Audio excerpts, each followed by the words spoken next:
شخص کو دشمنوں نے قتل کیا اور نہر میں پھینک دیا اور اس کی لاش پانی کے اندر کئی دن ڈوبی رہی.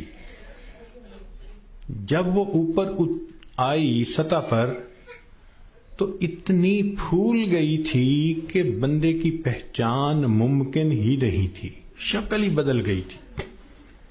پولیس والوں کو پتہ چلا، انہوں نے آ کے لاش نکالی اور جب دیکھا کہ پہچان ہی نہیں ہوتی تو انہوں نے قریبی بستی والوں کو بلایا اور کہا کہ بھئی اس کو نہلا دو، کفنا دو، مسلمان تو ہے.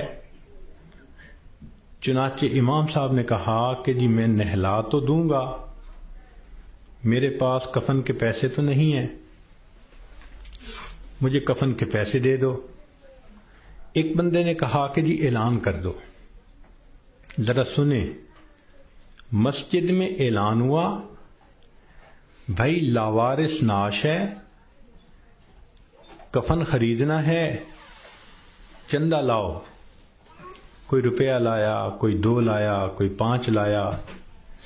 آدھے گھنٹے تک اعلان ہوتا رہا کہ لاوارث لاش ہے، کفن خریدنا ہے. آدھے گھنٹے کے بعد پھر جا کر پیسے پورے ہوئے، کفن خریدا گیا، اس کو نہلایا گیا، کفنا دیا گیا، جنازہ پڑھایا گیا. جنازہ پڑھتے ہوئے ایک آدمی کی آنکھ میں بھی آنسو نہیں تھے، اس لیے کہ کوئی جانتا ہی نہیں تھا یہ کون ہے. جب اس کو دفن کیا گیا تو 3 مہینے کے بعد کیس کی حقیقت کھلی، تب پتہ چلا کہ وہ سرگودا کے علاقے کا ایک ذمہ دار تھا. 4 مربع اس کے باغات تھے، کروڑوں کی سالانہ آمدنی تھی. کوئی 6 کروڑ روپیہ اس کے بینک بیلنس کے طور پہ موجود تھا اور اس کے 4 جوان العمر بیٹے تھے.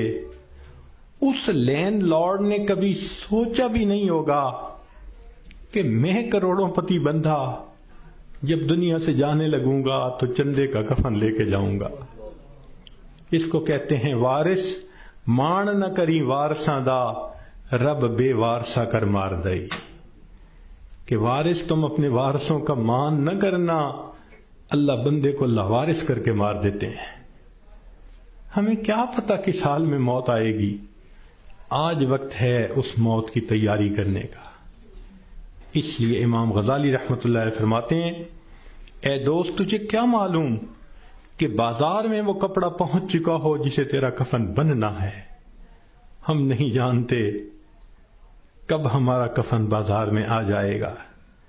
لوگ یعنی شادی اور بیاہ میں مشغول ہوتے ہیں اور ان کو نہیں پتا ہوتا ان کے کفن کا کپڑا پہنچ چکا ہوتا ہے.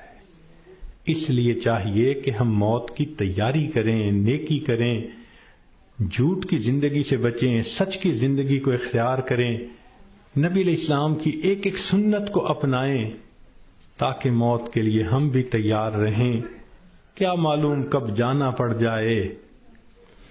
ہمارا حال تو وہی ہے کہ بارات پہنچ گئی تھی اور لڑکی والے لڑکی کے کان سلوانے گئے ہوئے تھے کہ جی ہم نے کانوں میں بالیاں ڈالنی ہیں.